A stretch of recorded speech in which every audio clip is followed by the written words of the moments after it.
पड़ोसी देश जो हैं जिसमें म्यांमार और भारत आते हैं उनके लिए भी बेहतर है कि एक इस्लामी कट्टरपंथी और लिटरली टेररिस्ट ऑर्गेनाइजेशन है जमात, उनकी सरकार नहीं बन रही।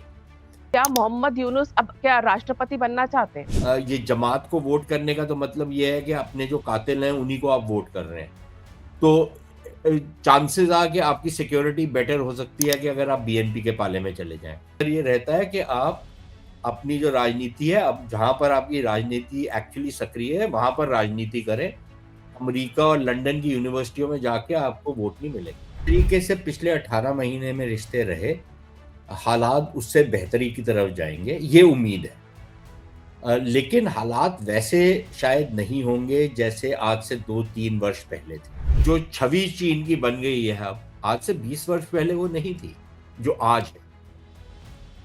अमेरिका के जिस तरीके का हस्तक्षेप है इस खित्ते के अंदर, वो आज से 20 वर्ष पहले उस तरीके से नहीं था जो आज। पाकिस्तान बांग्लादेश के साथ वही सब कुछ दोबारा से रिस्टोर कर सकता है जो 2000 के दशक में वो बेगम खालिदा की जो पार्टी खालिदा थी, जिया। हुँ। जो उनके साथ मिल करके भारत के अंदर जिस तरीके का इन्होंने विध्वंस किया हुआ था। बांग्लादेश चाहता था कि हमारे को कुछ रेवेन्यू मिल जाए ये जो टूर्नामेंट की, वो रेवेन्यू तो मेरे हिसाब से तो नहीं मिल रही। नहीं मिली। उनको सिर्फ जो उनके ऊपर पेनल्टी लगानी थी वो पेनल्टी नहीं लगेगी उनके ऊपर। ठीक है? ये हुँ। उनको माफ कर दिया उसने। लेकिन क्यों कर दिया माफ? और जो विदेशी शक्तियां बांग्लादेश के अंदर इस्लामी कट्टरपंथ को का समर्थन कर रही थी, उसमें सिर्फ पाकिस्तान नहीं था, उसमें अमेरिका भी था, उसमें ब्रिटेन भी था। बिल्कुल। बांग्लादेशी हिंदुओं के लिए कैसे रहेंगे अब इस सरकार के आने के बाद? बीएनपी का रिकॉर्ड वैसे तो खराब है और जमात आपने बोला है कि भले ही सत्ता में नहीं आए लेकिन ताकतवर तो हुए हैं। जो अवामी लीग थी जिन्होंने थोड़ा नियंत्रण रखा था वो बाहर है। बांग्लादेशी हिंदुओं की स्थिति आप कैसा देखते हैं बांग्लादेश में? नमस्कार, पांचजनी में आप सभी का बहुत-बहुत स्वागत है। बांग्लादेश के चुनावों पर भारत की पैनी नजर थी। चुनाव हो चुके हैं, नतीजे आ गए हैं। तारिक रहमान 2/3 मतों के साथ सत्ता में आते हुए दिखाई दे रहे हैं। बीएनपी वो पार्टी है जिसके भारत के साथ रिश्ते बहुत ज्यादा अच्छे कभी नहीं रहे हैं। खालिदा जिया की जब सरकार रही तब भारत के रिश्ते कैसे थे, उसके अलावा शेख हसीना की जब सरकार रही तब भारत के रिश्ते कैसे थे, इस पर लगातार चर्चा होती रही है। लेकिन अब खालिदा जिया जिनका निधन हो चुका है, उनके बेटे तारिक अब आ चुके हैं सत्ता में।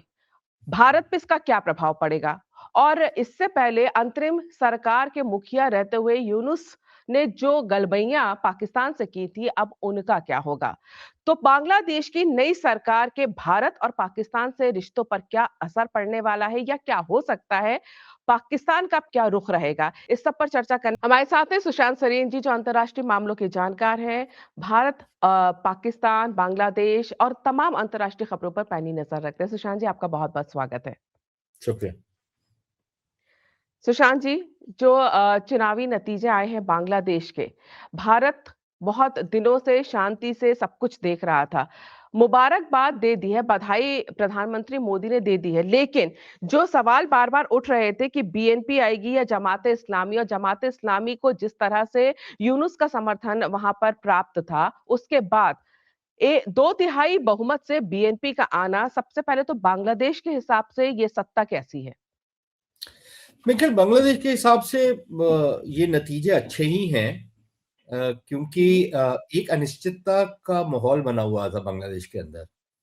क्योंकि चुनावों से पहले ये कहा जा रहा था कि बड़ी टक्कर होगी, कांटे की नोक पर है सारे के सारे चुनाव, और हो सकता है कि अगर बढ़त हो भी जाए बीएनपी की, उनके पास बहुमत नहीं होगा, और वो फिर शायद कुछ छोटी पार्टियों के साथ उनका समर्थन लेना पड़ेगा, और अ, इस सरकार के ऊपर जो भी सरकार गठित होगी उसके ऊपर एक और तलवार लटक रही है जो यूनुस अपने देश के ऊपर उनके गले पे चला के गए हैं, और वो जो रेफरेंडम इन्होंने करवाया है जुलाई चार्टर वाला, वो है जिसके तहत वो बहुत मेजर फेरबदल करना चाह रहे हैं संविधान में, और जिससे जो भी सत्ता में होगा उसके हाथ एक लिहाज से, और जो जिस तरीके की राजनीति होगी उस पर एक एक तरीके का कदघन लग जाएगा, और उस पर बीएनपी का भी और कुछ और जमातों का भी उस पे प्रॉब्लम्स थी उनको।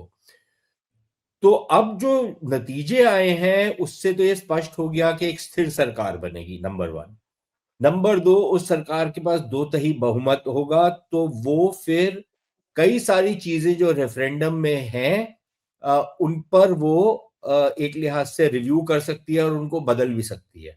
मेरे ख्याल उसके पास इतना अधिकार होगा वो करने का।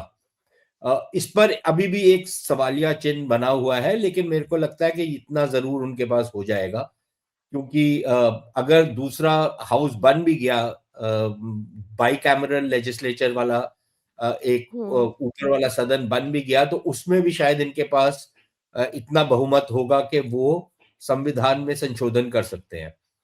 तो मेरे ख्याल उसका भी, वो वाली जो एक प्रॉब्लम है वो भी एड्रेस हो जाएगी।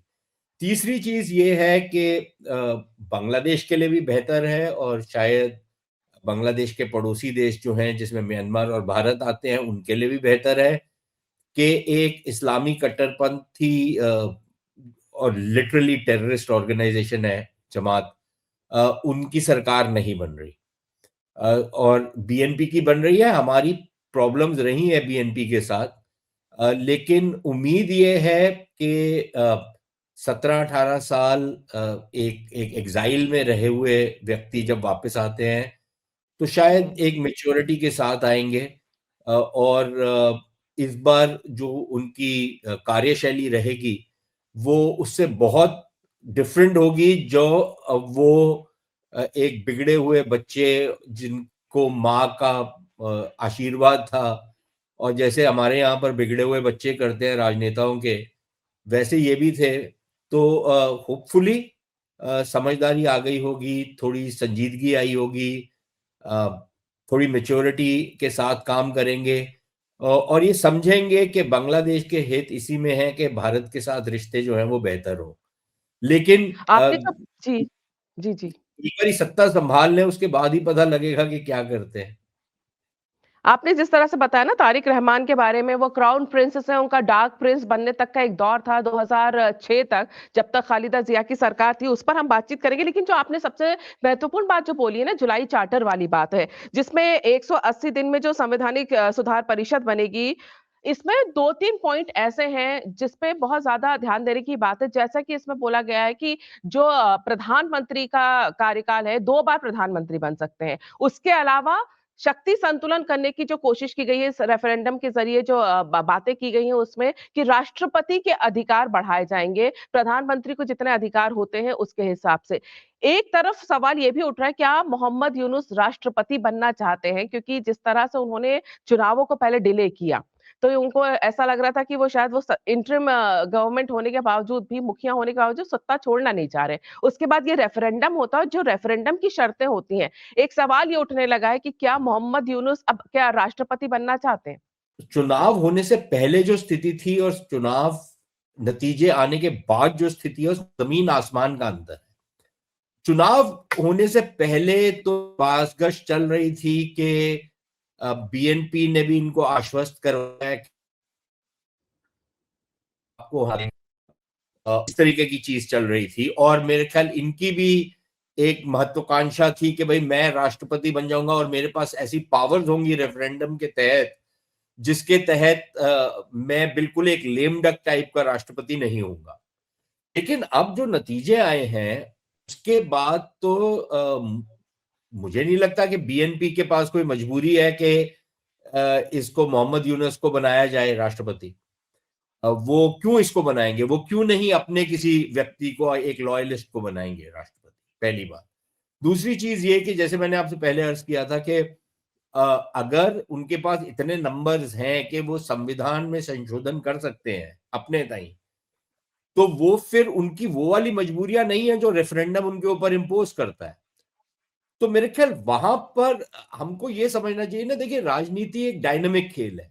आज से 2 साल पहले, 1 साल पहले, 6 महीने पहले, एक हफ्ता पहले जो स्थिति थी वो आज नहीं है, क्योंकि जो चुनाव के नतीजे आए हैं वो ये स्पष्ट करते हैं कि अब इनको वो वाली मजबूरियां नहीं है जो शायद पहले थी। तो अब मेरे ख्याल इनको सोचना पड़ेगा कि इन्होंने आगे कैसे बढ़ना है। क्या ये वो पुरानी वाली कमिटमेंट्स के साथ लेके चलेंगे? लेकिन ये भी याद रखिएगा कि एक तरफ जहां पर वो मोहम्मद यूनुस को आश्वस्त करवा रहे थे कि हाँ, हम सोच सकते हैं आपको राष्ट्रपति बनाने का, और इस तरीके की बातचीत चल रही थी, वहां पर बीएनपी की बहुत सारी ऑब्जेक्शंस भी थी ये रेफरेंडम को लेकर के, या जो जुलाई चार्टर की बात हो रही है उसमें बहुत सारे जो ऐसे क्लॉजेस थे जिसको लेकर के इनकी बहुत आपत्ति थी उसके ऊपर। उसमें सिर्फ प्रधानमंत्री के कार्यकाल की बात नहीं है, वो तो उसको आप फिर भी टॉलरेट कर सकते हैं कि चलिए हम 10 साल के लिए रहेंगे। अब तारिक रहमान 60 वर्ष के हैं, 70 वर्ष तक रह सकते हैं, उसके बाद उनकी पत्नी 10 वर्ष रह लेंगी, उसके बाद उनकी बेटी आ जाएंगी, तो 90 साल तक का तो उनका मतलब कि वो रह ही सकते हैं ना, उनका परिवार सत्ता में रह सकता है। उसके बाद बेटी का बेटा आ जाएगा, तो ये तो चलते रहेगा सिलसिला, उसमें तो कोई कभी खत्म नहीं होता। लेकिन इशू ये नहीं है, इशू आप 2 कार्यकाल रखे, 3 रखे, 4 रखे, उससे कोई फर्क ज्यादा पड़ता नहीं है, क्योंकि अल्टीमेटली अगर राजनीति हो रही है और वहां पर डेमोक्रेसी है, तो फिर लोगों के ऊपर है ना कि अगर आपकी कार्यशैली ठीक नहीं रही तो लोग किसी और को चुन लेंगे। तो ये तो डेमोक्रेसी का ही खेल है। तो मुझे नहीं लगता कि उस पे कोई बहुत ज्यादा प्रॉब्लम होनी चाहिए, लेकिन और बहुत सारे छोटे छोटे क्लॉजेस ऐसे होंगे जहां पर इनको प्रॉब्लम्स होंगी, क्योंकि सरकारों के हाथ बांध दिए जाते हैं राजनीतिक दलों के, जिनका स्टेक है सिस्टम के अंदर, जो पावर प्लेयर्स हैं। देखिए ना, एक तो ऐसी पार्टियां होती हैं जो टांगा पार्टी है, जैसे ये नेशनल सिटीजन पार्टी जो ये सो कॉल्ड जेन जी ने बनाई थी। Fancy party. हुँ। अब उसकी देखिए ना 5-6 सीट लेके वो इधर उधर से आ गए हैं, लेकिन कोई उनमें उनका सत्ता के ऊपर कोई इतना ज्यादा प्रभाव नहीं है। तो कुछ तो ऐसी पार्टियां होती हैं जिनका कोई बहुत मेजर स्टेक नहीं होता, और फिर कुछ ऐसी पार्टियां होती हैं जो एक्चुअली सत्ता का जो खेल है उसमें मेजर प्लेयर है। और उनके लिए उनके अगर हाथ बांध दिए जाएं, या उनकी जो सारी की सारी राजनीति है उसके ऊपर आप एक कदघन लगा दें, तो वो ऑब्वियसली उसको उनके लिए वो स्वीकार्य नहीं होगा। तो ये एनजीओ वाले जो हैं, जो ये मोहम्मद यूनस और इनके जो विदेशी गोरे जो इनको स्पॉन्सर कर रहे थे हुँ। और जिनकी कठपुतली थे ये, अ, उनकी कुछ हो सकती हैं डिजायर्स के बांग्लादेश में किस तरीके का सिस्टम रहे, लेकिन जो लोग एक्चुअली सत्ता के खिलाड़ी हैं, उनकी वो इश्यूज नहीं है ना, वो तो नहीं वो चाहेंगे कि वो उस तरीके की चीजें उनके साथ हो। तो मेरे ख्याल वहां पर जरूर एक कश्मकश रहेगी, और कश्मकश भी क्या रहेगी, अब तो इनके पास इतने नंबर्स हैं कि जो ये चाहे वो कर सकते हैं। एक चीज़ यहाँ पर बड़ी अजीब-सी है, जिस तरह से मोहम्मद यूनुस लगातार चीन से मिल रहे थे, पाकिस्तान से मिल रहे थे और जमात-ए-इस्लामी को जिस तरह का समर्थन वो खुद भी दे रहे थे, ऐसा लग रहा था कि जमात-ए-इस्लामी एक ताकतवर संगठन के रूप में उभरेगी वहाँ पर, सत्ता तक पहुँच सकती है। और ये भी कयास लगाए जा रहे थे कि बीएनपी और जमात-ए-इस्लामी मिलके भी सरकार बना सकते हैं। पहले भी चलाई है उन्होंने 2001 से 2006 के बीच में। लेकिन आपको क्या लगता है ये जो पूरा जो समीकरण है मोहम्मद यूनुस का और उनको जो समर्थन दे रहे थे, वो कहाँ बिगड़ा? क्या आपको ऐसा नहीं लगता है कि जो शेख हसीना की पार्टी अवामी लीग को इन्होंने चुनाव लड़ने नहीं दिया, उनके जो वोटर हैं, जो हिंदू वोटर हैं, जो जमात इस्लामी को बिल्कुल वोट नहीं देंगे, ये सारे वोट जो है वो बीएनपी को मिले हैं और इसी से पूरा सत्ता का खेल जो है और जो चुनावी नतीजे हैं वो पूरे गड़बड़ा गए? देखिए, ये अभी इसका आंकलन करना पड़ेगा।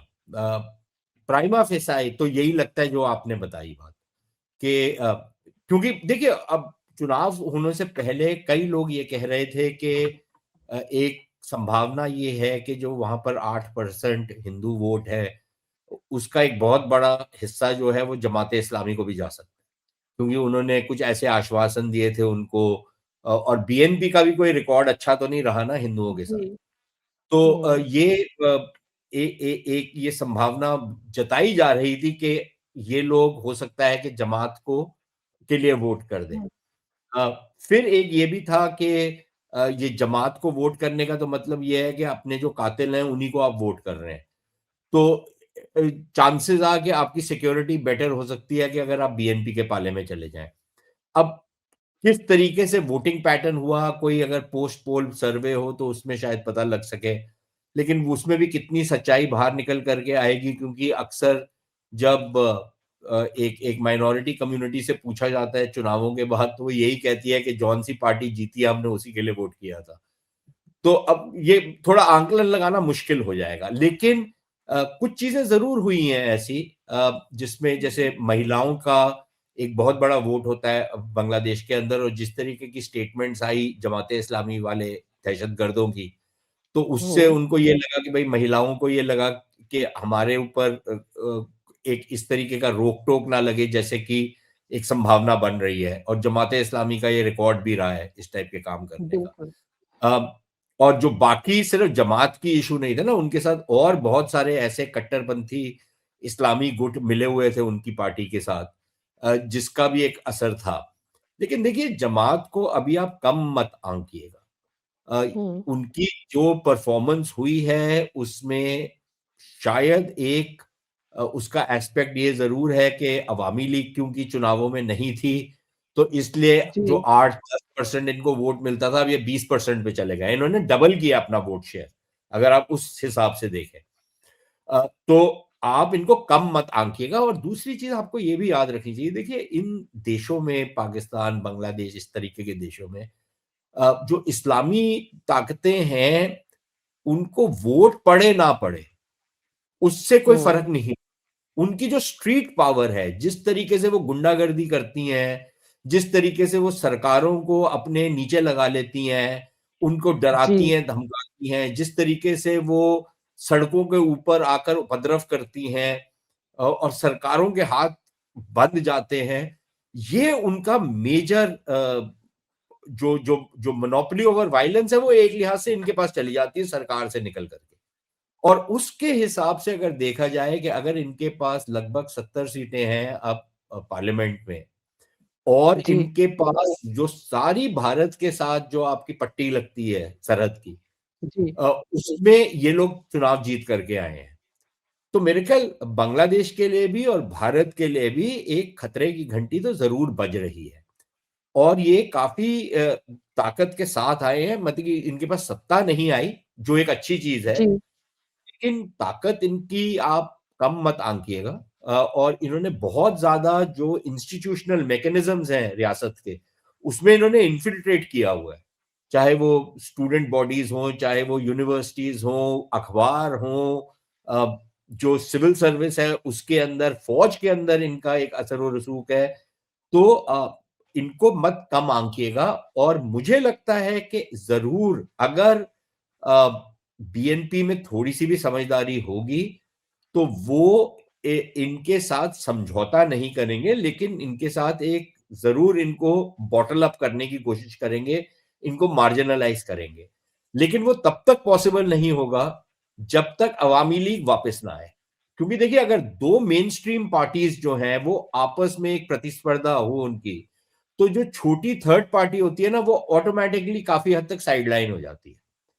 लेकिन अगर आपने एक जो बड़ी मेन स्ट्रीम पार्टी है उसको पॉलिटिकल सिस्टम से निष्कासित कर दिया, तो फिर वो जो छोटी थर्ड फोर्स होती है, जो एक कट्टरपंथी ताकत होती है, उसको स्पेस मिल जाती है। और वही स्पेस लेकर के जमाते इस्लामी इस बार इस तरीके से उभर करके आई है।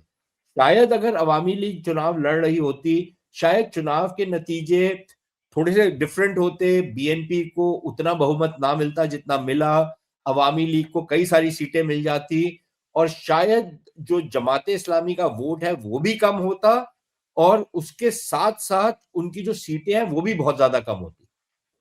लेकिन ये तो वही बात हो गई ना कि अगर मगर वाली बात हो गई। लेकिन जो हाँ। अब हमारे सामने अभी जो स्थिति है उसमें यही महसूस हो रहा है कि जो जमाते इस्लामी है, अ, वो काफी ताकत से आई है। सत्ता सत्ता के गलियारों में तो वो घुस चुकी है। सत्ता उसके पास बेशक ना हो, लेकिन एक लिहाज से सत्ता के ऊपर वो प्रभाव जरूर अपना डालेगी। लेकिन अगर हम बात करें अवामी लीग को आपने जिस तरह से बताया कि अगर अवामी लीग वापस आती है, ये सब कुछ देखने के बाद आपको लगता है कि बांग्लादेश में अवामी लीग वापस आएगी या आपको लगता है कि शेख हसीना का ये जो क्या कहते हैं अज्ञातवास है ये कभी हटेगा बांग्लादेश में? भाई, आज से 2 साल पहले आपको लगता था कि तारिक रहमान प्रधानमंत्री बनेंगे बांग्लादेश के? बिल्कुल नहीं। देखिए, राजनीति में कभी भी किसी को राइट ऑफ नहीं करना चाहिए। और अवामी लीग का जो लोग हैं उसके अंदर उनका एक बहुत बड़ा तबका बांग्लादेश की जो जनता है वो अवामी लीग के साथ जुड़ी हुई है। पॉलिटिकल पार्टीज को एडमिनिस्ट्रेटिव तरीके से सरकारी जोर जबर से आप सत्ता के बाहर तो रख सकते हैं, उनके साथ आप जो भी दमन वमन करना चाहें आप कर सकते हैं, क्योंकि सत्ता का नशा ऐसा होता है। लेकिन उसका मतलब ये नहीं है कि वो पार्टी खत्म हो गई है, जब तक उस पार्टी की जो जड़ें हैं लोगों में हैं। हमने ये हुँ, पाकिस्तान में भी देखा है कि नवाज शरीफ जो थे 10-10 साल वो निष्कासित रहे, देश से बाहर रहे, लेकिन फिर वापस आ गए, सत्ता में आ गए।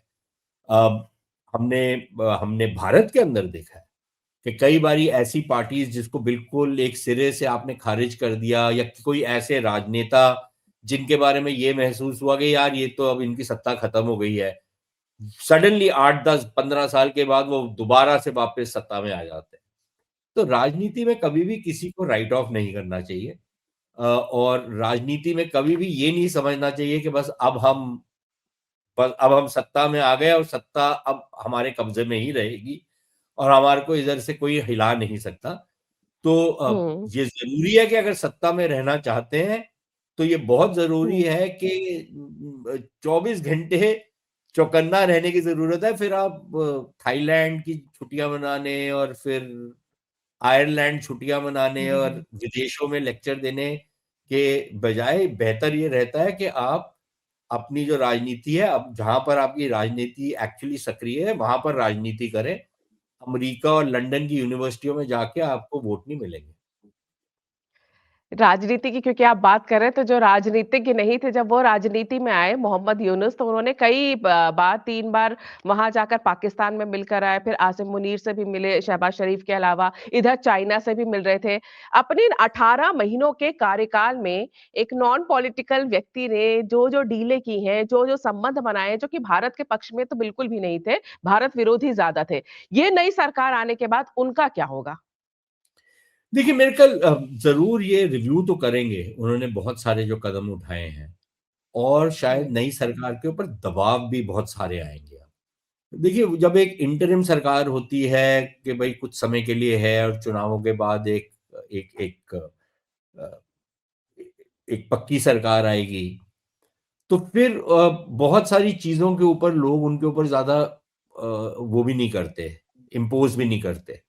लेकिन जब एक पक्की सरकार आ जाती है, जो 5 वर्षों के लिए तो आई है, तो उसके ऊपर क्योंकि अब निर्वाचित सरकार है, लेजिटिमेसी है, यूनुस की क्या लेजिटिमेसी थी? ऐसे ही हुँ। उठा के उसको कोई लाके नहीं। लगा दिया था। और ये देखिए, ये भी हमारे लिए ना ये एक इसकी भी एक नसीहत है। और ये हम शु थैंकफुली भगवान का शुक्र है कि भारत के अंदर ऐसा नहीं होता और एक राजनीतिक प्रणाली जो है वो चलती रही है। हमारी बड़ी एक आदत होती है, जो मिडिल क्लास के लोग होते हैं, कि हम लोग जो अ, जो राजनेता होते हैं, हम लोग उनको बड़ी एक हकारत की नज़र से देखते हैं कि यार ये क्या है, कैसे लोग हैं। लेकिन हमको एक चीज़ रियलाइज़ करनी चाहिए कि ये मोहम्मद यूनुस, जो शैंपेन लिबरल्स होते हैं, ये वो थे ना। ये दुनिया के अच्छे-अच्छे महफ़िलों में घूमते थे, पैसा-वैसा इकट्ठा करते थे। He used to live very well on other people's money. अच्छा, बहुत सारे ये जो एनजीओ टाइप्स के होते हैं, ये वैसे ही होते हैं कि दूसरों के पैसे के ऊपर ऐश करते हैं। ये अपना तो कभी कुछ कमाया नहीं होता इन्होंने। हुँ, तो हुँ, इस तरीके के जो लोग होते हैं, ये महसूस ये करवाते हैं कि अगर इनके पास सत्ता आ जाए, तो ये देश का नक्शा बदल देंगे। और अक्सर ये होता है कि ये जब सत्ता में आते हैं, तो ये देश का हुलिया बिगाड़ देते हैं, जो कि मोहम्मद यूनुस ने किया है। क्योंकि इनके पास ना तो कोई तरीका है राजनीति को चलाने का, ना समझ है, ना एडमिनिस्ट्रेटिव और गवर्नेंस का कोई स्किल होता है। बातें बड़ी-बड़ी करते हैं, लेकिन एक्चुअली कर क्या पाते हैं, वो आपने बांग्लादेश में भी देख लिया। और इससे पहले हम ये देख चुके हैं, पाकिस्तान के अंदर हम अक्सर देखते हैं, जो फौजी होते हैं, वो समझते हैं कि भई हमारे को सब पता है, ये ब्लडी सिविलियंस को क्या पता। लेकिन लेकिन जब सत्ता के ऊपर काबिज़ होते हैं या सत्ता की डोरें खींचते हैं, तो उनकी समझ नहीं है सत्ता चलाने की, वो नहीं चला सकते, वो अपना यूनिट चला लें, अपनी फौज चला लें, अपना कोर चला लें, अपना कमांड ठीक कर लें, वो बहुत है उनके लिए, क्योंकि उनकी ट्रेनिंग नहीं है सत्ता चलाने की, उनकी अर्थशास्त्र में ट्रेनिंग नहीं है, उनकी पॉलिटिक्स में ट्रेनिंग नहीं है, उनकी जिस तरीके से एक राजनेता बिल्कुल लोगों के बीच में जा करके उनसे तरह-तरह की बातें कर सकता है, उनको अपने साथ जोड़ सकता है, मिला सकता है, कॉन्ट्रडिक्शंस को मैनेज कर सकता है। ये हम और आप जैसे लोग नहीं कर सकते, ये हमारे बस की बात नहीं है। अ, हम भी जब बच्चे थे तो हमको भी ये लगता था कि प्रधानमंत्री बनना चाहिए, बड़ा मज़ा आएगा। लेकिन अब तो मैं शुक्र करता हूँ कि हम लोग प्रधानमंत्री नहीं है, कि जिस तरीके का बोझ पड़ता है एक प्रधानमंत्री के ऊपर या किसी मंत्री के ऊपर भी या किसी एमपी के ऊपर भी अपनी हुँ। कॉन्स्टिट्यूएंसी में, उसका कोई और there is no parallel to that. तो हमारे को थोड़ी सी रिस्पेक्ट रखनी चाहिए।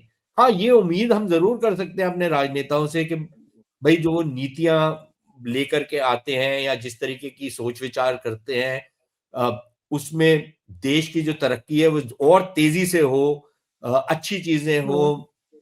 चोरी चकारी ना हो, ये सब कुछ हम उनसे, ये तो हमारी एक्सपेक्टेशन हो सकती है। लेकिन जिस तरीके का काम वो कर पाते हैं, ये सबके लिए पॉसिबल नहीं है, और ये मेरे ख्याल एक सीख है जो हमारे लिए अ, हुँ। बांग्लादेश से भी आती है, पाकिस्तान से भी आती है। तो मोहम्मद जी, यूनुस ने जो बैंड बजाया ना बांग्लादेश का, उसका जी। शायद कम ही उसकी कोई वो है।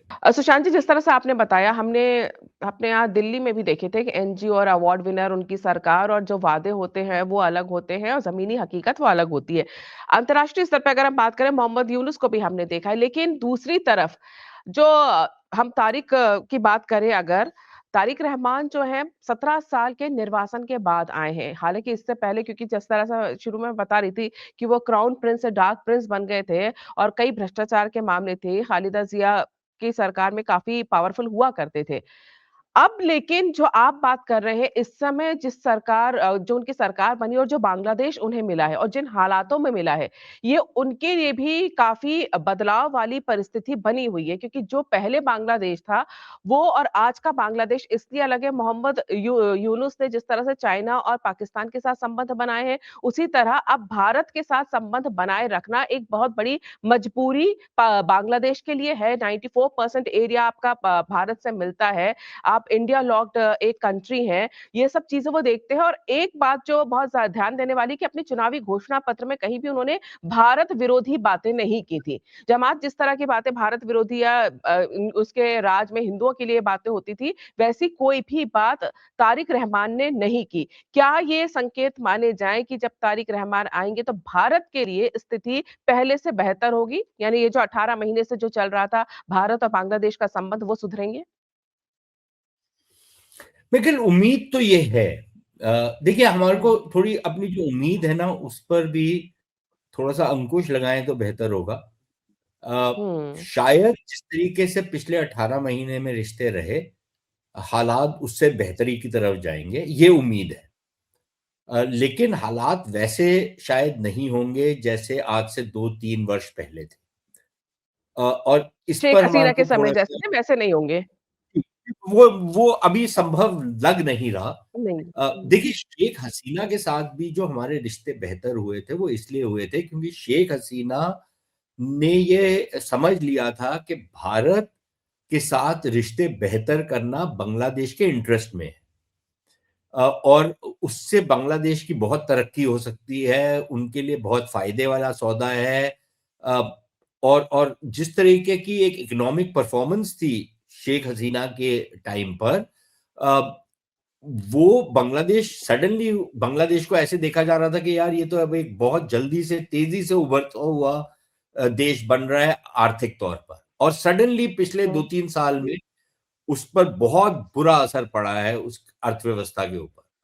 अ, अब हुँ। देखिए, ये आपकी बात ठीक है कि तारिक रहमान का जो, जब पिछली बार ये सत्ता में थे 2007 से पहले, और उस समय ये इनकी बहुत सारी हरकत ऐसी थी जिससे लोग भी बड़े खफा थे, और इनके ऊपर आरोप भी बहुत सारे लगे थे। लेकिन आप ये भी हुँ, याद रखिए कि हमें 40-45 साल के व्यक्ति थे ये, हुँ, और एक ताकत का नशा था, एक इमैच्योरिटी भी थी। अब ये खुद इंचार्ज है। एक तो 17 साल एग्ज़ाइल में रहे, तो उसमें भी सोच-विचार करने का बहुत मौका मिलता है। उसमें भी हुँ, दोबारा से आदमी, कई बारी ये हमने देखा है कि लोग उस स्थिति से गुज़र करके बहुत ज़्यादा मैच्योर होकर के दोबारा से सत्ता में आते हैं, और वो वाली जो हिमाकतें या वो जो गलतियाँ इन्होंने पहले की होती हैं, उससे उससे बच के रहते हैं। दूसरी चीज़ हुँ, आपको ये भी याद रखनी चाहिए कि उस ज़माने में जो बहुत सारे लोग इनके सो कॉल्ड एडवाइज़र्स थे, और जो पाकिस्तान के साथ जिनका बड़ा एक क्लोज़ लिंकेज भी था, वो कई सारे लोग अब मंज़र पर नहीं हैं, they are nowhere to be seen. तो वो भी एक शायद असर पड़ेगा कि एक नया सेट ऑफ एडवाइज़र्स आएँगे, ज़्यादा मैच्योर लोग इनके साथ जुड़ेंगे। लेकिन ये उम्मीद है। अब जब सत्ता में आएँगे, बहुत सारी चीज़ें जब आप सत्ता में नहीं होते, तो आपको संभव लगती हैं। लेकिन जब आप सत्ता में आते हैं, तो सत्ता की जो अपनी मजबूरियाँ होती हैं, वो भी आपको समझ में आती हैं। अच्छा, कुछ मजबूरियाँ तो राजनीतिक होती हैं कि भई भारत के साथ अगर रिश्ते बेहतर करने हैं, तो कितने बेहतर करने हैं, ताकि लोगों को ये ना लगे कि मैं वही कुछ काम कर रहा हूँ, या मैं भारत का पिट्ठू बन गया हूँ, या मैं भारत के सामने मैंने सर झुका दिया है। अ, बिना ये किए मैं भारत के साथ कैसे अपने रिश्ते बेहतर कर सकता हूँ? फिर उसमें लेन-देन होगा भारत और बांग्लादेश के बीच में। भारत भी कुछ माँगेगा, उधर से भी कुछ माँगे होंगी, और वो देखना पड़ेगा कि बात कहाँ पर सेटल होती है। लेकिन सिर्फ़ भारत ही नहीं है ना अब इक्वेशन में। देखिए, हम लोग जो बोलते रहते हैं कि इनको ये समझना चाहिए कि लगभग 90%, आपने क्या फ़िगर दिया था, 96% बांग्लादेश 94% के आस-पास में, हाँ। भारत के साथ लगता है। तो ये पिछले 2 साल से तो नहीं लगना शुरू हुआ ना, ये तो 1971 से लग हुँ, रहा है, राइट? और इससे पहले भी जो सरकारें थी, जैसे इन्हीं की जो सरकार थी, अ, उसने उस समय भी यही सरहद थी ना भारत और बांग्लादेश की। बिल्कुल लेकिन ठीक कह रहे हैं आप। उस समय जो इनका रवैया था, वो बिल्कुल इससे अलग था, जो अब उम्मीद लगाई जा रही है कि रवैया फ़र्क होगा। तो अभी देखना पड़ेगा कि ये किस तरीके से आगे बढ़ते हैं। दूसरा, अ, आज से 20 वर्ष पहले चीन का इतनी बड़ी जो छवि चीन की बन गई है अब, आज से 20 वर्ष पहले वो नहीं थी, जो आज है। अमेरिका के जिस तरीके का हस्तक्षेप है इस खित्ते के अंदर, वो हुँ, आज से 20 वर्ष पहले उस तरीके से नहीं था जो आज है। जो नई चुनौतियाँ बन रही हैं इस सारे के सारे क्षेत्र में, वो आज से 20 वर्ष पहले वो नहीं थे जो आज हैं। तो मजबूरियाँ जो सत्ता की हैं, अ, वो भी बिल्कुल बदल गई हैं, और जो अर्थव्यवस्था आज से 20 वर्ष पहले थी, वो आज नहीं है।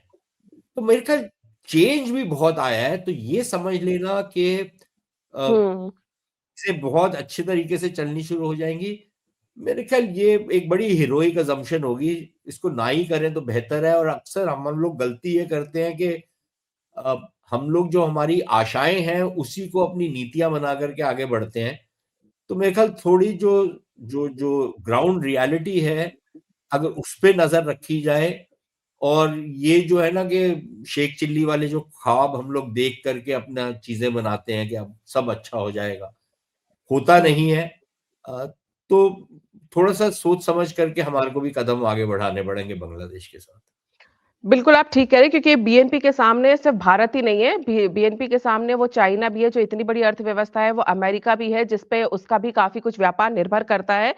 लेकिन पाकिस्तान यहाँ कहाँ फिट बैठता है? एक वो पाकिस्तान अभी चुनाव से ठीक पहले क्रिकेट के नाम पर साथ देने के लिए और बांग्लादेश को बिल्कुल बाहर ही निकलवा दिया और खुद अड़ गए थे कि हम भारत के साथ नहीं खेलेंगे। सारे तमाशे कर लिए, बांग्लादेशियों को लगा पाकिस्तान हमारे साथ खड़ा है। इस पूरे सिनेरियो में बांग्लादेश के लिए पाकिस्तान का साथ और पाकिस्तान को बांग्लादेश की ज़रूरत, इन रिश्तों को कैसे देख रहे हैं आप? देखिए, एक तो पाकिस्तान को कुछ तो झटका लगा होगा कि हुँ, जमात-ए-इस्लामी जिस तरीके से सत्ता में नहीं आई, क्योंकि बहुत सारे लोगों ने पाकिस्तान में ये उम्मीद बनाई हुई थी कि जमात अगर सरकार ना भी बना पाए तो जमात के बिना सरकार नहीं बन पाएगी। हुँ, अ, तो मेरे ख्याल वहां पर तो हालात काफी फर्क हो गए हैं। अ, तो वो थोड़ा-सा झटका लगा है, लेकिन पाकिस्तान को अभी भी ये उम्मीद होगी कि पाकिस्तान बांग्लादेश के साथ वही सब कुछ दोबारा से रिस्टोर कर सकता है जो 2000 के दशक में वो बेगम खालिदा की जो पार्टी खालिदा थी, जी। हुँ, हुँ, जो उनके साथ मिल कर के भारत के अंदर जिस तरीके का इन्होंने विध्वंस किया हुआ था, खास तौर पर हुँ, नॉर्थ ईस्ट में, वो दोबारा से कर सकते नाम हैं। या हुँ, कट्टरपंथी इस्लामियों को अ, दोबारा से भारत के अंदर इन्फिल्ट्रेट हुँ, घुसपैठ करवा के यहाँ पर आतंकवाद फैला सकते हैं। तो ये एक तो ये इशू रहेगा भारत और बांग्लादेश के बीच में कि पाकिस्तान का सैन्य तौर पर और सुरक्षा के तौर पर कितना हस्तक्षेप या अमल दखल होता है बांग्लादेश के अंदर। तो ये एक बहुत बड़ा मुद्दा रहेगा। अ, और ये एक तरीके का डील ब्रेकर होगा भारत और बांग्लादेश के बीच में, अगर बांग्लादेश ने वही हरकत की जो पिछले ये 1.5 साल से कर रहे हैं।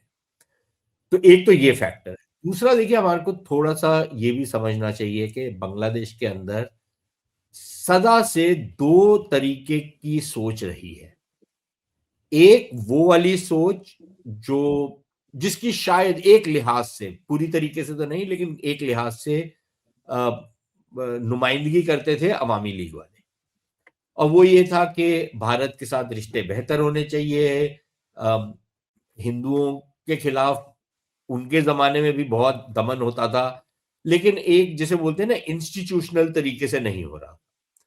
और वो रिश्ते बेहतरी की तरफ बढ़ रहे थे। तो एक तो ये तबका है और एक तबका वो है जो एक इस्लामी कट्टरपंथी तबका है, जो भारत विरोधी अपनी आइडेंटिटी ढूँढता है, और वो भी तबका रहा है। और हुँ, बीएनपी में ये दोनों तबके रहे हैं। तो मेरे ख्याल ये मान लेना हमको ये याद रखना चाहिए कि जब शेख हसीना का भी टाइम था, तो आपको याद होगा कि कुछ ऐसे क्रिकेट मैचेस वगैरह हुए हैं बांग्लादेश के अंदर, जहाँ पर पाकिस्तान का समर्थन किया है लोगों ने और हुँ, भारत का विरोध किया है। तो थोड़ा-सा हमारे को ये समझ के चलना चाहिए कि वहाँ पर एक ये टेंडेंसी तो दशकों से रही है। तो उससे हम अपनी आँखें मीच लें और ये समझें कि बांग्लादेशी बड़े डिफरेंट किस्म के लोग हैं, तो वो बात नहीं है। वो एक इस्लामी कट्टरपंथ का कीड़ा जो पाकिस्तान में है, वो बांग्लादेश में भी है। आफ्टर ऑल वो भी पाकिस्तान का भाग ही था ना एक ज़माने में। तो हुँ, मेरे ख्याल इस हकीकत से हम लोग अपनी नज़रें ना फेरें तो बेहतर रहेगा हमारे लिए। बाकी पाकिस्तान ने ये जो अभी क्रिकेट के टाइम पे किया, इसमें देखिए हमारी भी गलती थी। और हमारी गलती ये थी कि ये जो है ना कि यार 400 करोड़ का नुकसान हो जाएगा, यार 500 करोड़ का होने दो यार नुकसान। भाई एक तरफ आप बोल रहे हो कि हम 4 ट्रिलियन और 5 ट्रिलियन की इकोनॉमी है और दुनिया का क्रिकेट हमारे ऊपर चलता है और उसके बाद आप बोल रहे हो यार चलो इनको मना लेते हैं, क्यों ये ऐसे लॉस हो। आपको चुप रहना चाहिए था ना, आपके बीसीसीआई के अंदर भी ऐसे-ऐसे पता नहीं लोग बैठे हुए हैं आईसीसी में, बीसीसीआई में। भाई आप चुप रहते ना, पाकिस्तान ने ये हरकत की ना, आप चुप रहते, आपने उनको बोल दिया कि अगर आप नहीं खेले तो आपने वायलेट करना है और उसके बाद जो कॉन्सिक्वेंसेस होंगे वो फॉलो करेंगे, उसके बाद आप चुप हो जाइए। आप मत बोलिए कुछ। आप क्यों उनको बार-बार अपील कर रहे थे कि भाई आप आ जाओ, यार मान जाओ, यार जैसे हम बच्चों को नहीं मनाते, यार चल यार, हुँ, अच्छा चल तेरे को ये लॉलीपॉप दे देता हूँ। क्यों कर रहे थे हुँ, आप? क्यों? भाई भारत अपने तरफ एक तरफ तो अपने आप को बोलता है भाई हम महाशक्ति बनना चाहते हैं। अगर महाशक्ति बनना चाहते हैं, तो यार अपना बिहेवियर तो महाशक्ति वाला रखो। बिहेवियर आपका वो टुच्चे वाला होता है और बातें आप महाशक्ति वाली करते हैं। आप अगर चुप रहते, आप बोलते हैं हुँ। ठीक है, आप नहीं खेलना ना, उसके बाद जो होगा वो फिर आप देखिएगा आपके साथ क्या करते हैं। आप चुप रहते। ये अपने आप रेंग करके वापस आते। बट नहीं क्योंकि यार यही इससे अंदाज़ा लगाया जा रहा था ना सुशांत जी कि है ना पाकिस्तान जो है वो अभी इस तरह की बातें कर रहा है, थोड़े दिनों में इनको खुद अपना नुकसान दिखाई देगा, ये लौट के आएँगे। जो प्रेस कॉन्फ्रेंस की थी नकवी ने, मुझे आप नहीं, उसमें जिस मेरा तरह से प्रॉब्लम बताया ये है, गया जी, face saver my problem is a different. जी। आप इनको फेस सेवर क्यों देते हैं? आप इनको अपनी अपनी इज्जत बचाने का मौका क्यों देते हैं? होने दो ना बेइज्जत एक बारी। क्यों आप हर बार बार आप इनकी इज्जत बचाने की कोशिश करते हैं? आपको किसने बोला आप ये करिए? ये करते ना, तो उसके बाद इनको पता लग जाता कि इनके साथ क्या हशर होना है इनके साथ। बट आप नहीं यार, वो यार लोग पता नहीं क्या बोलेंगे। एक तो लोग पता नहीं क्या बोलेंगे, एक तो ये इतना बड़ा कीड़ा है ना हमारे दिमाग में, लोग क्या बोलेंगे, दुनिया क्या सोचेगी। दुनिया वैसे भी कुछ नहीं अच्छा सोचती किसी के बारे में। दुनिया हुँ। अपना इंटरेस्ट देखती है। आपका इंटरेस्ट, आप उनका अगर इंटरेस्ट आपके साथ है तो वो देखेंगे, वो और किसी चीज के बारे में ध्यान नहीं देते। आपको भी थोड़ी अकल कर लेनी चाहिए ना। लेकिन नहीं यार, उसको बोलो बात कर ले, उसको बोलो बात कर ले, आईसीसी को बोलो एक चिट्ठी लिख दे। क्यों करने की जरूरत है? अब उन्हें नहीं खेलना मत खेलो, उसके बाद देखो तुम्हारा हुँ। क्या हशर। लेकिन हमारे यहाँ पर भी जैसे क्या बोले, अजीब अजीब अब से भाई लोग एक हैं। बात बताइए, आप सुशांत जी जो लोग ये बार-बार बोलते रहते थे एक ज़माने में कि भई खेल और एंटरटेनमेंट को राजनीति से अलग रखना चाहिए। अब आप ये आज के डेट में जो हम देख रहे हैं सिनेरियो, ये साफ है, चाहे खेल हो, चाहे एंटरटेनमेंट हो, कुछ भी राजनीति से अब अछूता नहीं है? कब था? हाँ, आप मुझे बातें बताइए तो ना। कही जाती थी, अब वो कभी भी भी नहीं नहीं कहा थी। जाता। भाई आप मुझे हुँ, ये बताएं, जो हमारे यहाँ पर हम मैराथन रेस की बात होती है। आज से 2000 साल पहले ग्रीस में मैराथन रेस शुरू हुई। वो किस, क्या संदर्भ क्या था उसका? युद्ध खत्म हुआ था ना, उसके बाद वो रेस शुरू हुई थी ना। हुँ, तो उसमें भी एक राजनीतिक संदर्भ तो उसका राजनीतिक ही था। और तमाम जो खेल हुए हैं दुनिया भर में पिछले हजारों साल से, उसमें कहीं ना कहीं एक राजनीति का एक एस्पेक्ट जरूर होता है। तो ये पता नहीं कहां से किसी ने बोला है, अरे नहीं नहीं, कल्चर में राजनीति नहीं होती। कैसे नहीं होती कल्चर में राजनीति? हर चीज में राजनीति होती है, हर चीज में कूटनीति होती है। ये पता नहीं गोरे ने हमारे को कोई पट्टी बढ़ा दी और हमने ऐसे उसको संभाल के रख लिया अपने अंदर कि नहीं नहीं, हम ये नहीं करेंगे। क्यों यार? हम बहुत बड़े पागल हैं, हम लोग दूसरों की बातों में आ जाते हैं। अपना दिमाग नहीं है हमारा। एक तरफ हम बोलते हैं हमारी 5000 साल की सभ्यता है, यहां पर पॉलिटिकल थॉट तो यहां से उभरा है, जो कौटिल्य वाला थॉट था, और तमाम ये रियल पॉलिटिक क्या होती है ये सब यहां से निकल के गई है। और बाद में अपना दिमाग देखें, नहीं नहीं, देखिए ना, राजनीति नहीं करनी चाहिए। एक राजनीति और राजनीति एक जैसे ही होते हैं लोग, कि ये नहीं बोलना चाहिए जी, ऐसे नहीं बोलना चाहिए जी, वो हमारे बारे में क्या सोचेगा यार। बड़े इतनी इंफीरियोरिटी कॉम्प्लेक्स क्यों है हमारे अंदर?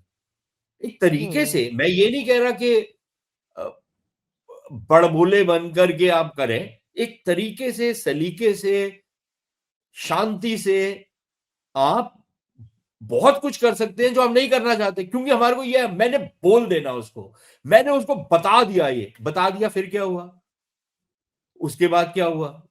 तो थोड़ा सोच समझ के अकलमंदी से अगर हम काम करें तो बेहतर होगा। नहीं तो फिर वही सब कुछ होगा जो अभी हो रहा है। एक नैरेटिव वॉर भी आजकल बहुत चलता है ना, जिस तरह से हमने ऑपरेशन सिंदूर में भी देखा पाकिस्तान और भारत के बीच में, या अभी एक क्रिकेट मैच के दौरान भी देखा कि भारत का नैरेटिव वॉर में पाकिस्तान बहुत तेजी से आगे निकलता जाता है कि वो बातें कर करके सच झूठ को इतने बार बोलते हैं कि वो सच लगने लगता है। एक ये चीज भी यहाँ पर देखने को मिलती है, क्योंकि चाहे मामला ऑपरेशन सिंदूर का रहा हो या ये अभी क्रिकेट का ये पूरा यार मामला रहा, देखिए, और बांग्लादेश को क्या मिला इसमें? बांग्लादेश को कुछ नहीं मिला ना, और मिलना भी नहीं चाहिए था। ठीक है ना? अच्छा, अब ये झूठ बोल दिया कि बांग्लादेश को कॉम्पनसेट कर दिया गया। कोई कॉम्पनसेट नहीं किया। बांग्लादेश चाहता था कि हमारे को कुछ रेवेन्यू मिल जाए ये जो टूर्नामेंट की, वो रेवेन्यू तो मेरे हिसाब से तो नहीं मिल रही। नहीं मिली। उनको सिर्फ जो उनके ऊपर पेनल्टी लगानी थी वो पेनल्टी नहीं लगेगी उनके ऊपर। ठीक है? ये हुँ। उनको माफ कर दिया उसने। लेकिन क्यों कर दिया माफ? या अगली बार फिर कोई इस टाइप की हमाकत करेगा? पहली बात। दूसरी चीज ये, भाई नैरेटिव वॉर तो आप उनको मौका देते हैं ना कि वो उस चीज को स्पिन कर दें। आपको किसने बोला है कि आप उनको स्पिन मत करने दें? तभी मैं आपसे कह रहा हूं कि अगर आपने जब हुँ, चिट्ठी लिखी, उस चिट्ठी को आप पब्लिक कर देते, जो की थी आपने, कि जी ये आप जो ये कर रहे हैं इसके कॉन्सिक्वेंसेस होंगे, और उसके बाद आप चुप होके बैठ जाते, आप कुछ मत करते। आईसीसी में आप ही का आदमी अध्यक्ष है ना, वो बोलता है जी हम तो कुछ नहीं कर रहे, इन्होंने डिसीजन लेना है ना, इन्होंने लिया, हमने तो नहीं इनको बोला लेने को, इन्होंने लिया है ना, इनको लेने दो। फिर देखते हैं इनकी कैसे हम इनकी गिच्ची मरोड़ते हैं। ठीक है, आप उस समय आप चुप करके बैठे थे। आप खुद देखते कि ये कैसे इनके यहाँ पर पैनिक शुरू होता कि यार अब हम क्या करें, अब हम क्या करें, हमारे को कोई बाहर निकलने का रास्ता नहीं मिल रहा। लेकिन यहाँ पर ये नहीं यार, चल वो सेफ बच्चा। पैसेज दे दिया आपने कि वो श्रीलंका के राष्ट्रपति ने फ़ोन किया है कि चलो आ जाओ, चलो खेल लेते हैं, हमारा भी नुकसान नहीं भाई होगा। आपको आपको नहीं करना चाहिए था ना, आईसीसी को नहीं करना हुँ, चाहिए था। आईसीसी ने बिल्कुल। बोला कि भाई हमने ये है, अगर आप नहीं आए तो इसके कॉन्सिक्वेंसेस होंगे। अब वो श्रीलंका वाला करे, कोई और करे, वो उनकी प्रॉब्लम है। आपको करने की कोई जरूरत नहीं थी। आना था, आपको कोई उनसे एग्रीमेंट करने की जरूरत नहीं थी। खेलना है उसी तनख्वाह पे खेलोगे, नहीं खेलना तो मत खेलो। उसके बाद जो होगा वो फिर देखना क्या होता है आपके साथ। बट थोड़ी सी थोड़े से आपको भी दृढ़ निश्चय लेना पड़ेगा ना कि ठीक है यार, ये 300-400-500 करोड़ का अगर एक मैच में नुकसान हो रहा है ना, इसकी भरपाई भी इन्हीं से करवाएंगे। इन्हीं से करवाएंगे क्योंकि इन्होंने ये लॉस करवाया। तरीका होता है ना करने का। नहीं किया तो फिर आप हाँ, बोलोगे जी मतलब आर्म नैरेटिव। ट्विस्टिंग का एक पूरा मौका मिला था, जिसे गँवा दिया गया है, बल्कि अपने हाथों से ही छोड़ दिया गया है। एक ये हमारा बात कल्चर लास्ट में है। आप जी, ये जी, हमारा एक कल्चर चीज़ है ना। लास्ट में आपसे पूछना नहीं, नहीं, चाहूँगी सुशांत जी। आप मेरी बात सुने। जी, 1971 में हमने जी, युद्ध जीत लिया, एक नया देश बना दिया और हुँ, उसके बाद आप नैरेटिव हार गए। तो ये हाँ। तो हमारी आदत पड़ गई है ना अब करने की। क्या बोल सकते हैं? आपको लगता है अब चाहे बात गेम डिप्लोमेसी की हो, चाहे पॉलिटिक्स में डिप्लोमेसी की हो, चाहे पाकिस्तान की हो, चाहे बांग्लादेश की हो, भारत को अब ज़्यादा सतर्कता से और ज़्यादा चतुराई से काम लेना चाहिए? देखिए, सतर्कता सिर्फ आज के दौर में नहीं, इस अगर आपने देश चलाना है तो आपको सतर्क तो रहना पड़ेगा। मतलब कि eternal vigilance is the price you have to pay. ये आप कभी भी ये नहीं सोच सकते कि यार अब तो हमारी दोस्ती हो गई। अभी तक एक वर्ष पहले तक हम ये मान के चल रहे थे कि अमेरिका के साथ हुँ, जो हमारी दोस्ती है वो अब कुछ इसको हिला नहीं सकता। यूरोप वाले 70 साल से ये सोच के बैठे हुए थे। 6 महीने के अंदर आप देख लीजिए कि क्या हुआ है। तो अपनी शक्ति, अपनी क्षमता आपको खुद बनानी पड़ेगी। आप किसी और की बैसाखियों के ऊपर नहीं रह सकते। आप किसी और के ऊपर डिपेंड नहीं कर सकते क्योंकि वो कब पलट जाएगा आपको पता नहीं है। और इसीलिए आपको वो सतर्कता हरदम रखनी चाहिए। लेकिन उस सतर्कता का फायदा तभी है अगर आप अपनी क्षमता भी बना लें कि आप एक किसी भी सिचुएशन को हैंडल कर सकते हैं। अगर आप दूसरों हुँ, के ऊपर डिपेंड करते रहेंगे तो वो कभी नहीं कर पाएंगे। उसका मतलब ये नहीं है कि आप दूसरों के साथ संपर्क ना रखें, उनके साथ आप व्यापार ना करें, उनके साथ आप समझौते ना करें। वो सब करना पड़ेगा। वो सब दुनियादारी है, वो करना पड़ेगा। उसके बिना आप अकेले एक एक किसी द्वीप पे नहीं रह सकते कि भाई हमको दुनिया के साथ कुछ लेना देना नहीं है। दुनिया के साथ मिल करके चलना पड़ेगा। लेकिन अपनी जो शक्ति और अपनी जो क्षमताएं हैं वो खुद बनानी पड़ेगी। वो दुनिया के ऊपर नहीं डिपेंड कर सकते हैं। तो ये मेरे ख्याल ये तो बेसिक चीज है, 101 जिसको बोलते हैं किसी भी स्ट्रैटेजी का। हुँ, और अगर इसी को नहीं हम फॉलो कर सकते तो मेरा बेसिकली बात ये है कि जो आपने बात की ना, सतर्कता, दोस्ती, हुँ, ये सब आनी जानी चीजें हैं। ये कोई there is no last word to be said on it. जैसे मैंने आपको अमेरिका का उदाहरण दिया। अब जी, आजकल हमारे यहाँ पर बहुत लोगों के पेट में मरोड़ हो रहा है कि हम जी रूस से तेल क्यों नहीं खरीदेंगे। आज से 4 साल पहले तो हम नहीं खरीदते थे तेल। फिर हमने खरीदना हुँ, शुरू किया क्योंकि हमारे को फायदे वाली सौदा था। अगर हमारे को अच्छा सौदा कहीं और से मिलता तो हम क्यों ना लेंगे। ठीक है, लेकिन हमारे यहाँ पर ये, अरे देखिए ना जनाब, हम रूस से तेल क्यों नहीं ले रहे। आपको रूस की ज्यादा फिक्र है, अपने लोगों की कम फिक्र है। कैसे लोग हैं यार हम। तो हमारे को थोड़ा सा सोच समझ के चलना चाहिए कि क्या रूस हरदम हमारे साथ रहेगा या रूस जब उसका इंटरेस्ट ताक पे लगेगा तो वो हमारे को छोड़ देगा, जैसे 1962 में उसने छोड़ दिया था। हुँ, 1962 की जब बिल्कुल, युद्ध हुआ था आपका चीन के साथ, तो चीन रूस के पाले में था। तो रूस ने कोई हुँ। चीन के खिलाफ कोई एक्शन तो नहीं लिया था ना उस समय। तो हम लोग 1971 को तो याद करते हैं, 1962 को भूल जाते हैं। तो हमारे यहाँ पर भी ये वाली एक टेंडेंसी है, अपना नहीं सोचना, अपने देश का भला नहीं करना, दूसरों का सोचना कि यार वो क्या महसूस करेगा। अबे यार वो सोचता है तुम्हारे बारे में, तो अब क्या। बिल्कुल, राष्ट्र हित में होना चाहिए कूटनीति और जैसा कि कहते भी हैं राजनीति में या कूटनीति में कोई परमानेंट ना ही दोस्त होता है, ना ही दुश्मन होता है, सबके अपने-अपने हित होते हैं और जो राष्ट्र हित देख के चलता है, वही आगे बढ़ पाता है। भारत के आगे बढ़ने के पीछे भी अभी जिस तरह से तेज़ी से बढ़ रहा है, यही वजह है और क्योंकि हमने बीएनपी की बात की थी, तो आपने बहुत अच्छे से समझाया। हालाँकि हम चलते-चलते बता दें कि जब पहले बीएनपी की जमात के साथ 2006 तक 2001 से 2006 तक सरकार रही थी, तब काफ़ी आतंकी गुट जो थे वो वहाँ पर एक्टिव हो गए थे, खास तौर से नॉर्थ ईस्ट के एरिया में उग्रवादियों ने अपनी आप पनाहगाह एक बना ली थी। कई आप जी, एक चीज भूल रही हैं, आप एक जी। चीज भूल रही हैं, एक जमाना वो भी था कि जब अवामी लीग की बीएनपी के साथ सरकार बनी हाँ, थी, सॉरी, बिल्कुल ह अवामी लीग की जमात जमात इस्लामी के साथ जमात के साथ सरकार थी। थी।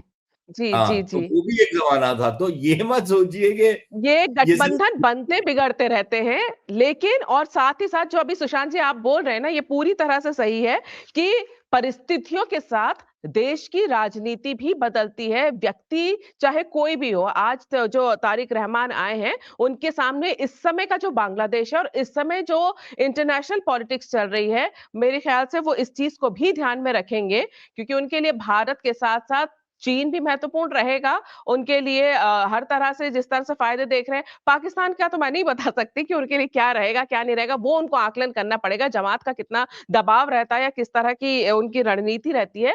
लेकिन अमेरिका भी इम्पोर्टेंट है, चाइना भी इम्पोर्टेंट है, भारत भी इम्पोर्टेंट है। बदला हुआ एक व्यक्ति आया 17 साल में हर व्यक्ति इवॉल्व होता है, परिस्थितियाँ बहुत तेज़ी से बदलती हैं। आपने खुद ही बताया 20 साल पहले जो थी वो आज नहीं है।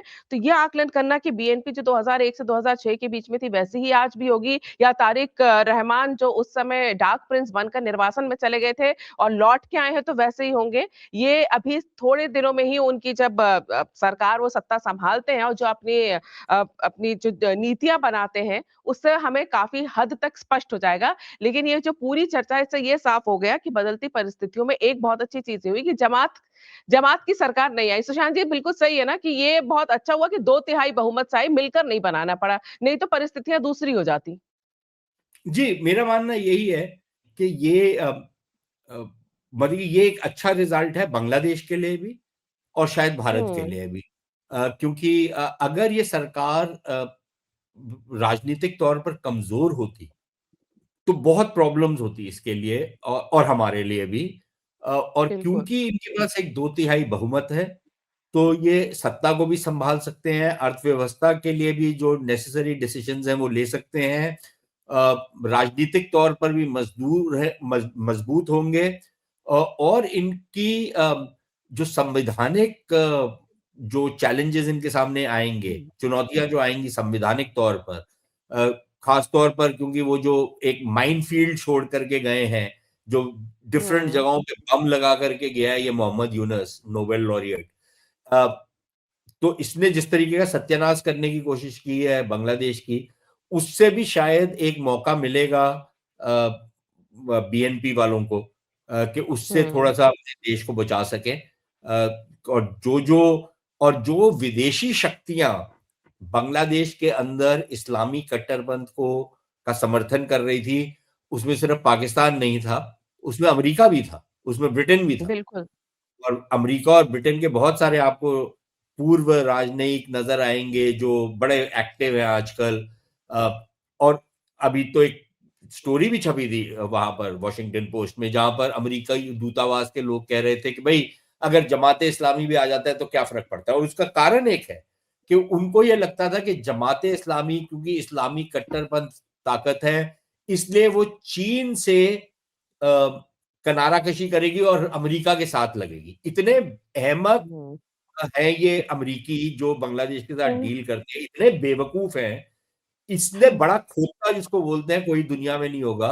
और ये देख चुके हैं, ईरान में देख चुके हैं कि एक इस्लामी हुँ, कट्टरपंथी सरकार है जो चीन के साथ बहुत अच्छे रिश्ते बना करके बैठी हुई है, रूस के साथ बहुत अच्छे रिश्ते बना करके बैठी हुई है, राइट। और अमेरिका उनका बिल्कुल। सबसे बड़ा दुश्मन है। दुनिया भर में इस्लामी कट्टरपंथी जो हैं, वो चीन को कम्युनिस्ट नहीं समझते और अमेरिका को एक्चुअली शैतान समझते हैं। लेकिन ये उनको लेकर के आ रहे थे, उनका समर्थन कर रहे थे, अपने अपने वॉशिंगटन में उनकी लॉबिंग करवा रहे थे ये लोग। और ये इनका इनके ऊपर भी एक चपत पड़ा है कि ये हारे हैं जमात वाले, या सत्ता इनके पास नहीं आई। तो मेरे ख्याल बांग्लादेश के लिए ये एक अच्छी चीज हुई है।